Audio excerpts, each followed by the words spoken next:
Hello मित्रों, Aryan civil classes में आप सभी लोगों का पुनः स्वागत है। मैं राजाराम सत्यार्थी। मैं बताऊं आप लोगों को कि हम लोगों ने पंचायती राज पर काफ़ी डिस्कस किया है। आज मैं सोच रहा हूं कि पंचायती राज से संबंधित जितने भी आर्टिकल हैं, सारे आर्टिकलों को मैं डिस्कस कर दूं। तो आइए उसके बारे में हम लोग डिस्कस करेंगे। ये मैं पहले पढ़ा चुका हूं आप लोगों को, लेकिन मैंने सोचा है कि कई लड़कों ने कहा है कि सर सारे आर्टिकल को एक जगह रख कर बता दीजिए। तो हमने सोचा कि चलिए ठीक है, सारे आर्टिकल को मैं एक जगह रख कर बता देता हूं। तो मैं उसी पर आज डिस्कस करूंगा। तो आपको पता है कि पंचायती राज है जो भाग 9 में है, जो अनुच्छेद 243 से लेकर के 243 ओ तक है। तो इसके बारे में हम लोग को पूरा का पूरा देखना है, यानी कि 243 देखना है, 243 ए देखना है, 243 बी देखना है, 243 सी देखना है, 243 डी देखना है, 243 ई देखना है, पूरा का ओ तक देख जाने हैं हमको। तो आइए, हम समय ज़्यादा नहीं लेंगे, तुरंत हम अपने पॉइंट पर आते हैं। देखिए, मैंने बताया है कि पंचायती राज जो है आपका, ये पंचायती राज संविधान के भाग 9 में है। जो मैंने बताया था कि यह जो अनुच्छेद है, यह अनुच्छेद 243 से लेकर के 243 ओ तक है। यहाँ तक हमको क्या करने हैं, ये हमको पढ़ जाने हैं। तो पहली बार हम आपसे क्वेश्चन पूछे थे, क्या क्वेश्चन पूछता रहता है कि पंचायती राज में टोटल कितने अनुच्छेद आते हैं। कई बार पेपर में पूछे जा चुके हैं। तो याद रखिएगा, पंचायती राज में टोटल 16 अनुच्छेद आते हैं। कैसे देख लेंगे। एक है 243, 243, फिर एक है 243 ए, फिर 243 बी, फिर 243 सी, ऐसे कर कर जाएंगे 243 ओ तक। तो ज़रा देखेंगे, इसको काउंट करेंगे। एक, ये वाला बी, बी पर 2, हाँ 2 नहीं, इसको 2, इसको 3, इसको 4, ऐसे करके काउंट करेंगे। तो ए से लेकर के ओ तक ये 15 और एक है 243, तो कितना हुआ 15 एक 16। इस प्रकार से पंचायती राज में टोटल 16 अनुच्छेद हुए। अब देखिएगा, मैंने बताया है कि इन अनुच्छेदों को बारी बारी से इसको पढ़ जाने हैं आपको। आइए इसको बताते हैं, बारी बारी से सबको पढ़ जाएंगे हम लोग। और आज ये पंचायती राज पर लास्ट वीडियो रहेगा हम लोगों का। देखिए, सबसे पहले हमको ये देखना है अनुच्छेद 243। अनुच्छेद 243 क्या है? तो अनुच्छेद 243 है, यह परिभाषा है। क्या है? ये परिभाषा है, इसको याद रखना है। क्या है? पंचायतों का परिभाषा है। पंचायतों का परिभाषा, ये परिभाषा है, याद रखना है। पंचायतों की परिभाषा का जो वर्णन किया गया है संविधान के अनुच्छेद 243 में किया गया है। हाँ, रही बात ये, हमको एकेडमिक तैयारी नहीं करना है कि हमको परिभाषा के बारे में लिखना है। डायरेक्ट आपसे फैक्ट पूछ लिए जाएंगे, तो मैं परिभाषा पर नहीं चल रहा हूँ, डायरेक्ट इससे आगे बढ़ जाऊँगा। एक आता है, इसके बाद पढ़ेंगे हम लोग अनुच्छेद 243 ए। अनुच्छेद 243 ए में ग्राम सभा का उल्लेख किया गया है। क्या चीज़? ग्राम सभा। देखेंगे, ग्राम सभा। देखिए, मैं जब पंचायती राज पढ़ा रहा था तो ग्राम सभा किसे कहते हैं इसके बारे में मैं बता चुका हूँ। बस हमको आर्टिकल को लाइन बाय लाइन एक बार देख लेने हैं। खैर आइए मैं बता देता हूँ।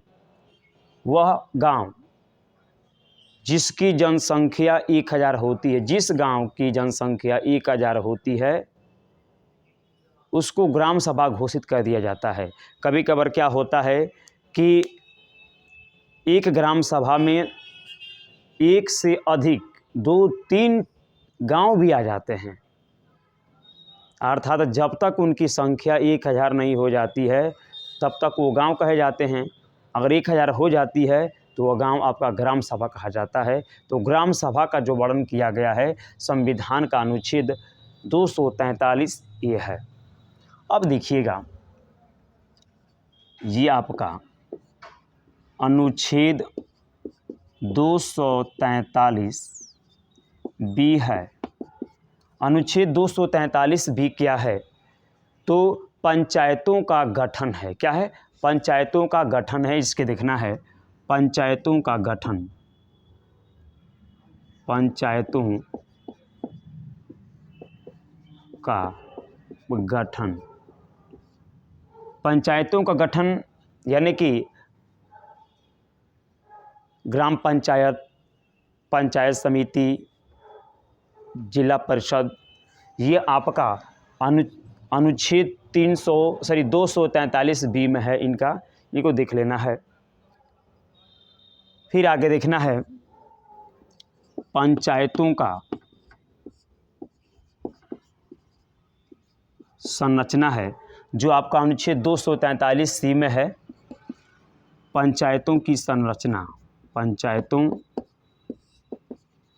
की संरचना है, अर्थात यहाँ पर बताया गया है आपको कि पंचायतों की संरचना क्या होगी। अर्थात ग्राम स्तर पर ग्राम पंचायत, प्रखंड स्तर पर पंचायत समिति, जिला स्तर पर जिला परिषद, और मैंने बताया भी रखा आप लोगों को कि जिन राज्यों की संख्या 20 लाख होगी वहाँ पर 3 स्तरीय पंचायती राज होगा, और जिन राज्यों की संख्या 20 लाख से कम होगी वहाँ पर पंचायतों की जो स्ट्रक्चर होगा, जो संरचना होगा, 2 स्तरीय होगा। जैसे में ग्राम स्तर पर ग्राम पंचायत और जिला स्तर पर जिला परिषद, ये चीज़ है संरचना। अब देखेंगे नेक्स्ट टॉपिक इसका रहेगा अनुच्छेद 243 डी। ये 243 डी क्या है? तो पंचायतों में या पंचायतों के चुनाव में आरक्षण। क्या है? पंचायतों के चुनाव में, पंचायतों के चुनाव में आरक्षण, या आप ऐसे लिख सकते हैं, डायरेक्ट इसको ऐसे लिख सकते हैं, इसको चाहें अगर आप तो ऐसे लिख सकते हैं कि पंचायतों में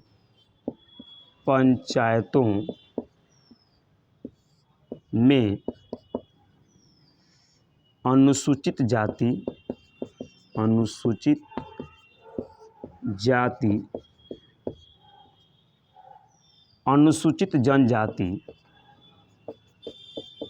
अनुसूचित जनजाति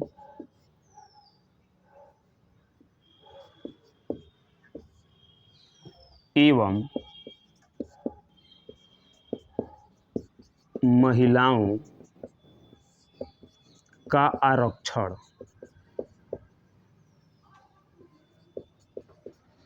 देखिए मैंने बताया है कि पंचायतों में अनुसूचित जाति के लोगों का आरक्षण, अनुसूचित जनजाति के लोगों को आरक्षण, इसके साथ साथ चारों वर्ग, अब तो 5 वर्ग हो गए हैं, अनुसूचित जाति, अनुसूचित जनजाति, ओबीसी, ईडब्ल्यूएस और जनरल, इन 5 वर्गों की महिलाओं को आरक्षण ये आरक्षण का जो प्रावधान किया गया है संविधान के अनुच्छेद 243D में किया गया है।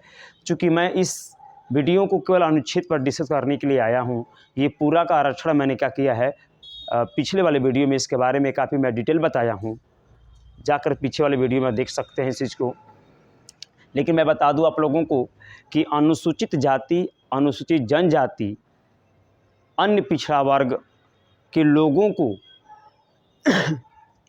आरक्षण उस राज्य में उनकी संख्या के आधार पर के अनुपात में बांट कर दिया जाता है, जबकि महिलाओं को पूरे सीट का 1/3 आरक्षण दिया जाता है। वह आरक्षण संविधान के अनुच्छेद 243D के तहत दिया जाता है, जो आपके सामने दिख रहा है। अब देखिए नेक्स्ट पॉइंट आपका रहेगा अनुच्छेद 243E। अनुच्छेद 243E में देखना है, ये पंचायतों का कार्यकाल है। क्या है?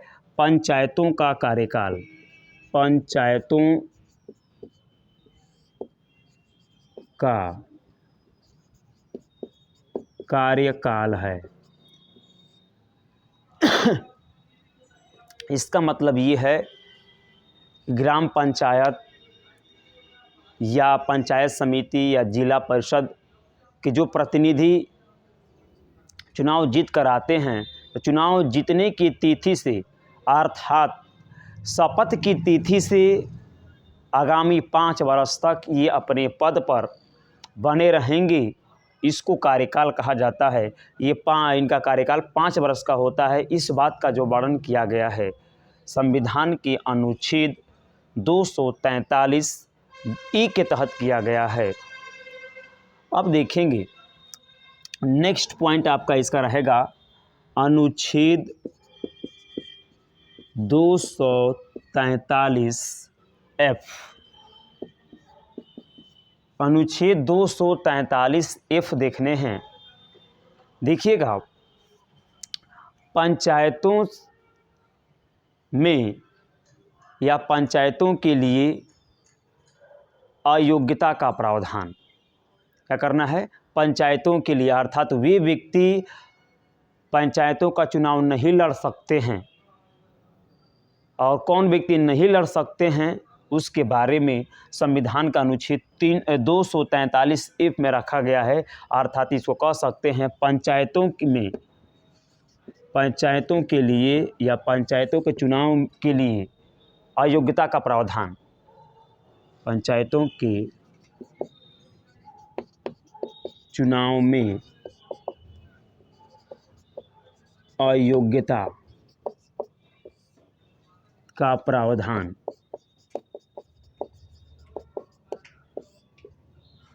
देखेंगे पंचायतों के चुनाव में अयोग्यता का प्रावधान, इसका मतलब ये क्या है? तो वे व्यक्ति जो पंचायती राज का चुनाव नहीं लड़ सकते हैं, उनका जिक्र इस अनुच्छेद F में किया गया है।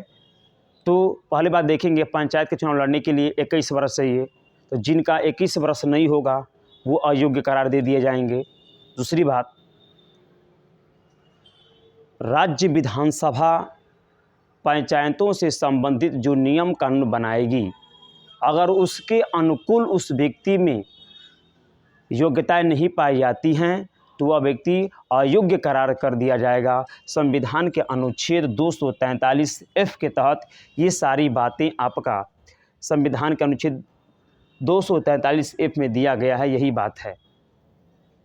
और आप लोग इसको तुरंत स्क्रीनशॉट लें, आगे बढ़ा जाए। चलिए आगे बढ़ते हैं।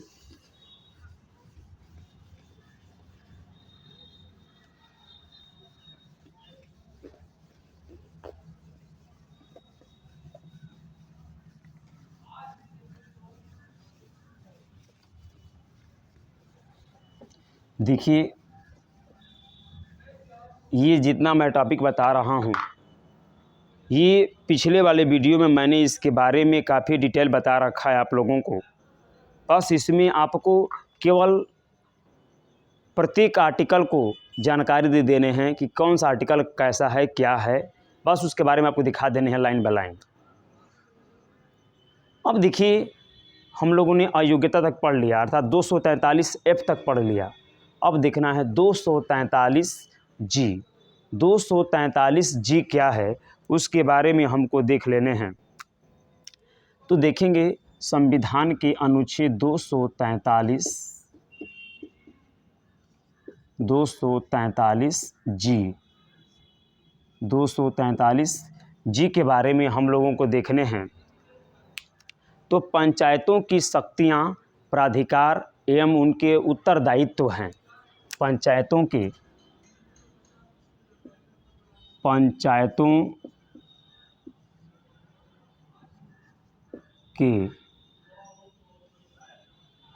या पंचायतों की शक्तियां,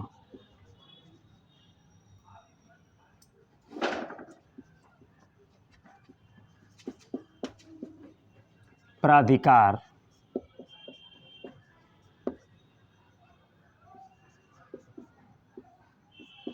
एवं उत्तरदायित्व देखने हैं।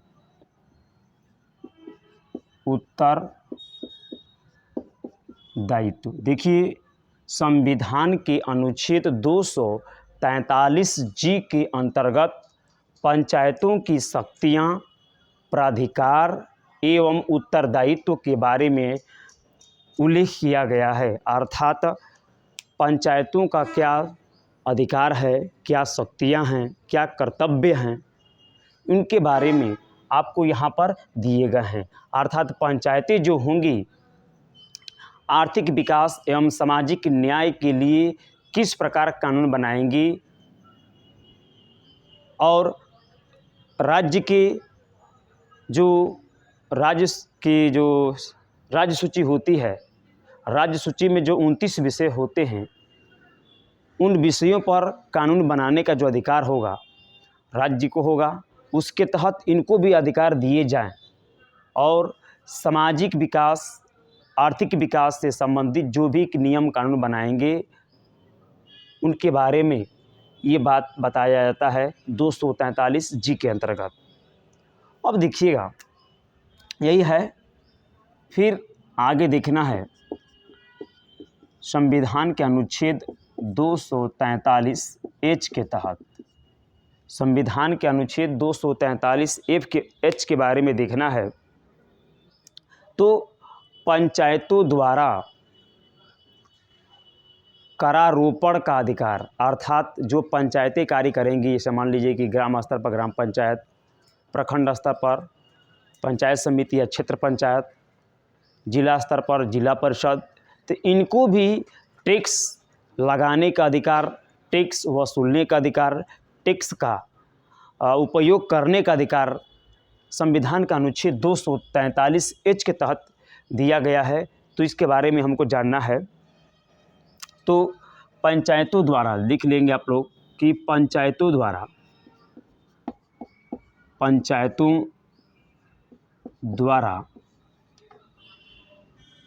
करारोपण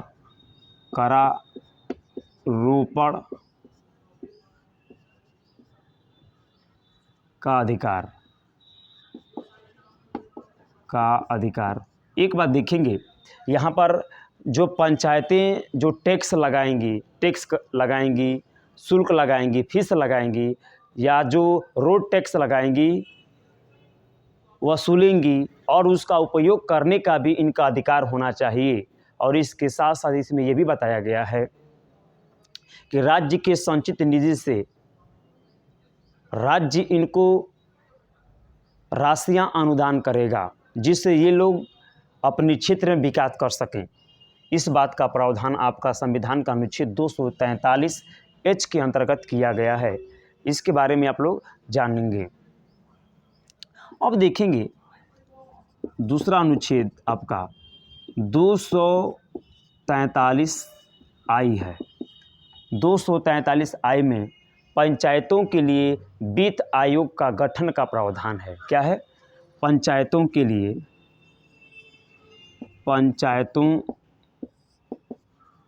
के लिए राज्य वित्त आयोग, या ऐसे वित्त आयोग कह सकते हैं, वित्त आयोग का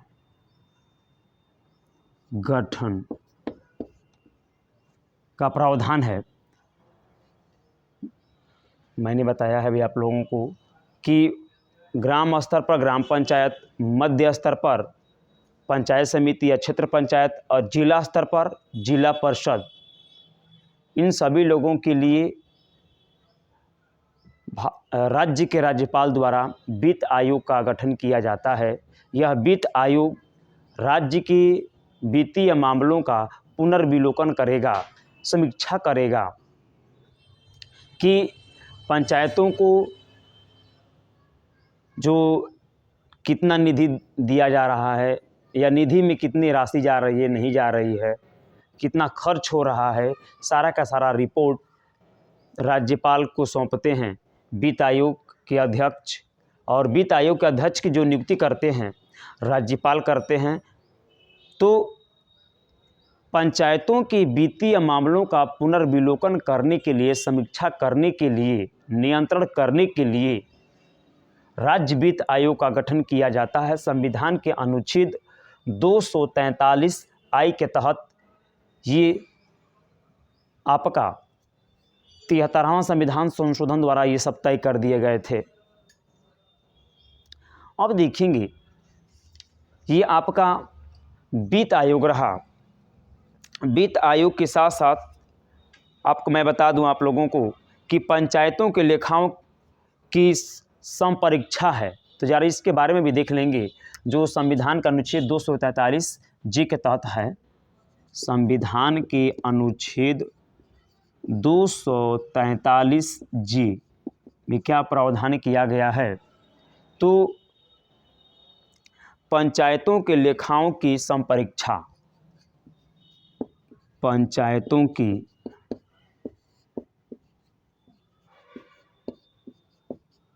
लेखाओं की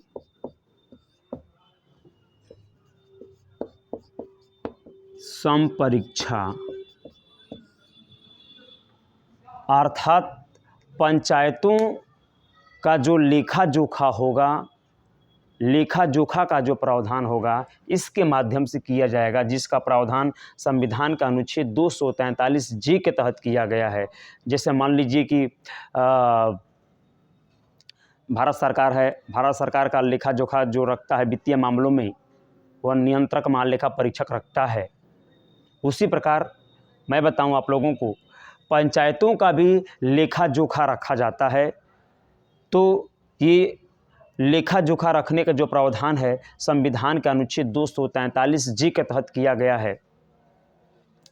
अब देखेंगे पंचायतों के चुनाव से संबंधित, अर्थात संविधान के अनुच्छेद 243 की पंचायतों के निर्वाचन, ये क्या है, पंचायतों का निर्वाचन, ये अनुच्छेद पंचायतों का निर्वाचन, यहाँ पर संविधान के अनुच्छेद 243 के तहत पंचायतों के निर्वाचन का प्रावधान किया गया है। अर्थात ग्राम स्तर पर जो ग्राम पंचायत संस्था कार्य करती है, प्रखंड स्तर पर जो क्षेत्र पंचायत संस्था कार्य करती है, जिला स्तर पर जो जिला परिषद कार्य करती है, इनका चुनाव कैसे होगा। अर्थात इसमें यह बताया गया है आपका कि ग्राम स्तर पर जो प्रधानी के चुनाव कराए जाते हैं, प्रधानी के चुनाव के अंतर्गत ये मामले प्रत्यक्ष रूप से कराए जाते हैं, और प्रखंड स्तर पर जो बीडीसी जिसको बोला जाता है, बीडीसी लोगों का जो चुनाव कराया जाता है, उनका चुनाव प्रत्यक्ष रूप से कराया जाता है। और बीडीसी के जो प्रमुख होते हैं, जिसको ब्लॉक प्रमुख कहा जाता है, ब्लॉक प्रमुख का जो चुनाव होता है वह अप्रत्यक्ष रूप से होता है, बीडीसी सदस्यों के द्वारा चुना जाता है। उसी प्रकार जिला परिषद में जो जिला पंचायत के जो सदस्य होते हैं, उनका चुनाव जनता द्वारा प्रत्यक्ष रूप से कराया जाता है, और जिला पंचायत के लोग अपने सदस्यों में से किसी एक व्यक्ति को अप्रत्यक्ष रूप से चुनाव जिता करके भेजते हैं। ये प्रक्रिया जो है आपका संविधान के अनुच्छेद 243 के में की गई है। यही बात मैंने बताया है कि पंचायतों का निर्वाचन और पंचायतों के चुनाव पर नियंत्रण रखना और पंचायतों के नामावली तैयार कराना, यह आपका राज्य निर्वाचन आयोग तय करता है, जो आपका संविधान का अनुच्छेद 243 के तहत करता है। इसके बारे में जो मैंने आपको बताया। अब देखिएगा, ये निर्वाचन हुआ। निर्वाचन के साथ साथ मैं बताऊं आप लोगों को कि संघ राज्य क्षेत्रों को लागू होना, अर्थात ये क्या है, ज़रा देखते हैं इसके बारे में। अनुच्छेद 243 एल जो है, संघ क्षेत्रों, या ऐसे कह सकते हैं संघ राज्य क्षेत्रों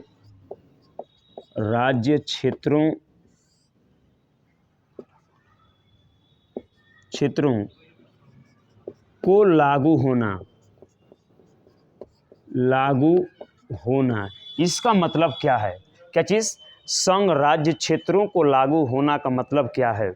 इसका मतलब ये है कि जो पंचायती राज है, ये पंचायती राज संघ शासित प्रदेशों में भी लागू होगा। जिस प्रकार से ऐसा प्रतीत होगा, मान लीजिए जैसे कि राज्यपाल को कोई निर्देश दिया गया हो या राज्य विधानसभा को कोई निर्देश दिया गया हो और उस स्तर से पालन करते हैं वो लोग, उसी प्रकार संघ शासित प्रदेशों में भी क्या किया जाएगा, इसको लागू किया जाएगा। ये प्रावधान जो है आपका है अनुच्छेद 243 एल में इसका किया गया है। 243 एम देखना है हम लोगों को। ये अनुच्छेद 243 एम देखने हैं। देखिए, अनुच्छेद 243 एम क्या है, इसके बारे में हमको देखने हैं। तो पंचायती राज का लागू न होना, इसमें है पंचायती राज संस्थाओं का लागू न होना। पंचायती राज संस्थाओं का लागू न होना, अर्थात भारत के कुछ ऐसे राज्य होंगे जहां पर पंचायती राज लागू नहीं होंगे। जैसे नागालैंड है, मिजोरम है, ये आपके ऐसे राज्य हैं जहां पर पंचायती राज लागू नहीं है, बल्कि वहां पर ये जनजातीय क्षेत्र है, तो वहां पर जनजातीय परिषद कार्य करती है। इसको याद रखने हैं। क्या चीज़? नागालैंड, मिजोरम और मेघालय आपके 3 ऐसे राज्य हैं जहां पर पंचायती राज लागू नहीं है, बल्कि वहां पर जनजातीय परिषद कार्य करती है। ये कई बार पेपर में पूछा जा चुका है कि भारत के वे कौन सा राज्य हैं जहां पर पंचायती राज लागू नहीं है, तो आपको बताने होंगे कि मेघालय, मिजोरम एंड नागालैंड भारत के ऐसे राज्य हैं जहां पर पंचायती राज लागू नहीं है, बल्कि वहां पर आपका जनजातीय परिषद कार्य करती है। याद रखेंगे ये चीज़ आप लोग, और आप लोग तुरंत इसका स्क्रीनशॉट लें ताकि मैं आगे बढ़ूं।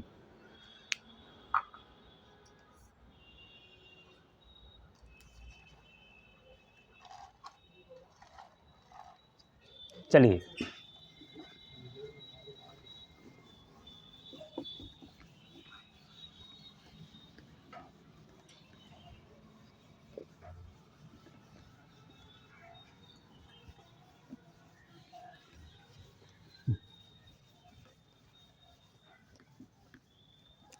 देखिए, अभी हम लोगों ने संविधान का अनुच्छेद 243 एम पढ़ा है।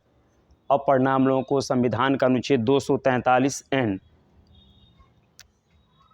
संविधान का अनुच्छेद 243 एन पढ़ना है। देखिए, 243 एन क्या है? तो जो विद्यमान विधियां हैं, जो नियम कानून है जो वर्तमान समय में चल रही हैं उनका बना रहना, ये आपका संविधान का अनुच्छेद 243 एन में है। अर्थात ये क्या है, विद्यमान विधियों और पंचायतों का बना रहना, विद्यमान विधियों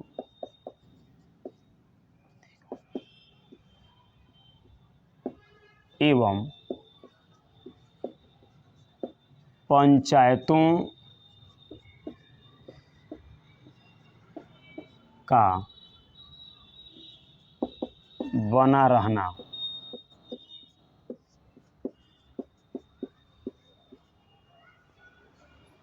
ये क्या है देखेंगे।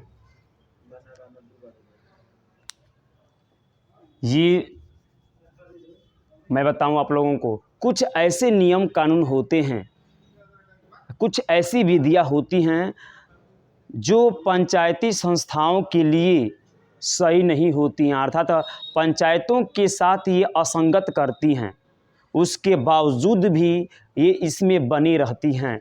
ये कब तक बनी रहती हैं, तब तक बनी रहती हैं जब तक कि इसको विधानसभा द्वारा इसको संशोधित ना कर दिया जाए। भले वो पंचायतों के माध्यम से या पंचायतों की संस्थाएं जो हैं कार्य करती हैं उनमें असंगत पैदा करती हैं, त्रुटियां पैदा करती हैं, उसी कोई लेना देना नहीं रहता है। उनका मतलब ये है कि जब तक इनमें संशोधन नहीं कर दिया जाता है ये तब तक क्या कर रहेंगी, जारी रहेंगी। ये आपका संविधान का अनुच्छेद 243 एन है। और लास्ट अनुच्छेद हम देखेंगे संविधान के अनुच्छेद 243 ओ। मैंने आपको बताया है कि टोटल 16 अनुच्छेद हैं, जो आप 16वां अनुच्छेद आप पढ़ रहे हैं कि निर्वाचन संबंधी मामलों में निर्वाचन संबंधी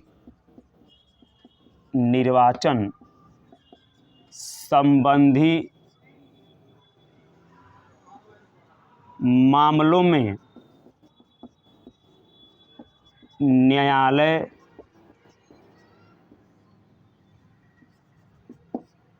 का हस्तक्षेप का निर्बंधन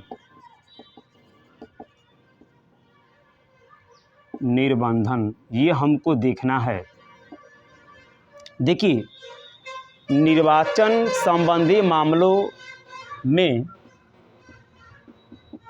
न्यायालय का हस्तक्षेप का निर्बंधन, अर्थात पंचायतों के चुनाव से संबंधित अगर किसी भी प्रकार का मामला सामने आता है या किसी प्रकार का समस्या उत्पन्न होता है तो उस समस्या पर या चुनाव में जो भी त्रुटियां होती हैं या समस्याएं होती हैं उन समस्याओं को न्यायालय तक नहीं ले जाया जा सकता है, बल्कि नियुक्त जो अधिकारी होते हैं उन्हीं के मामलों से या उन्हीं के द्वारा इन समस्याओं को निपटा दिया जाता है। यहाँ पर न्यायालय किसी प्रकार का इंटरफेयर नहीं कर सकती है।